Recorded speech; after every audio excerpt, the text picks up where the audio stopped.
Hi, and welcome to episode 3 of my foray into renewables and solar power. What's happened since the last episode? It's been a while, and my application came through. They agreed to me being able to install on a single phase up to 8 kilowatt system.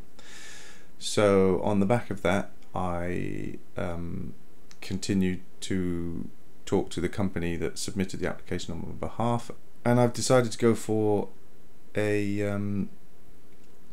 6.6 kilowatt system.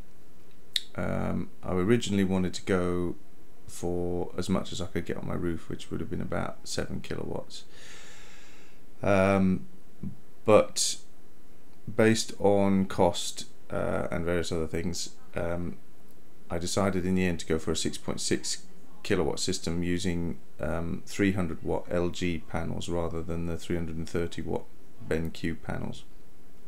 The LG panels are significantly cheaper, but it does mean that even with 2 rows of 22 panels on my roof, which is as much as I can fit on there, leaving the required gaps at the side, that I can only get to 6.6 kilowatts. So that's what I decided to do, and then the decision after that was whether or not to go with a single inverter. There was a 6 kilowatt inverter that would have been big enough, because you oversize your panels slightly than what your inverter is capable of. So 6.6 kilowatts would have gone well with a 6 kilowatt inverter, but that didn't support any kind of battery charging or anything. So and that was something that I really wanted to also delve into. So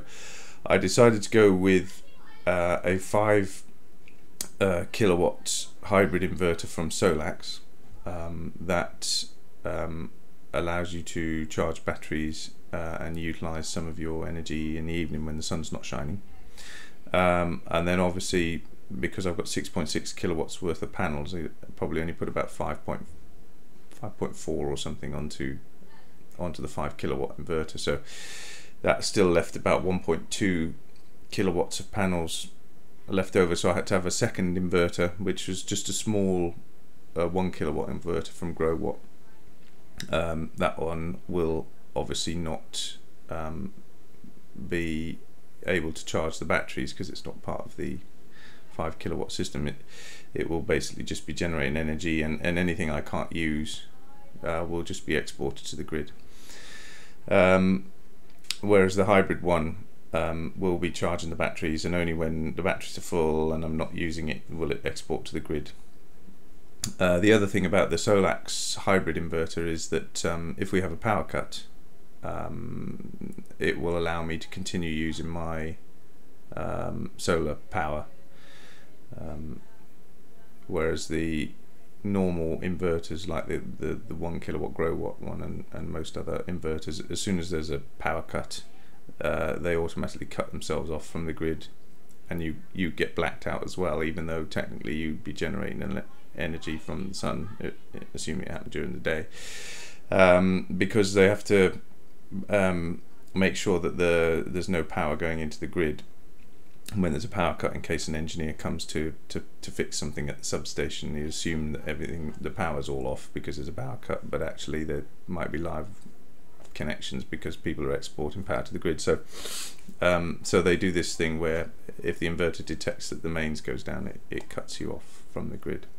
But anyway, this Solax one will allow me to keep using my power even in the event of a power cut, and although we don't get power cuts very often these days, it would still be nice to be able to use my power in the event that there was a cut. So that's my system. That's what I've decided to go for. So I'm going to have 2 inverters and 22 panels, and my installation date is set for September the 24th, I think. So it's it's quite exciting. I'm looking forward to it. I can't wait to get it all in place. I've picked out a spot in the cupboard under the stairs for the 2 inverters. I'm hoping they'll fit in there nicely. I've put in place some stuff under there already, like a network port, so that when they come and install them, they can connect them directly up to the network, so that I can start getting the results and stuff out of them. And so now it's just a question of waiting for the 24th. They'll be coming in and installing the scaffolding the day before, and also the Solax equipment will be delivered the day before, and that includes the inverter. I decided to go for a single battery initially because I don't know how much energy I need to store based on how much we use of an evening. I don't know how long that will last, so I went for a single battery initially, and a cabinet for the battery to go in, but the cabinet's big enough to hold up to 5 batteries, so we'll try with 1 battery and we'll see how long it lasts through the evening, and then potentially I can buy another one. They just slot straight into the cabinet, plug in a couple of wires, and the system recognizes that there's a new battery there and starts using it. It's as simple as that. So we'll start with 1 and we'll see where we go from there.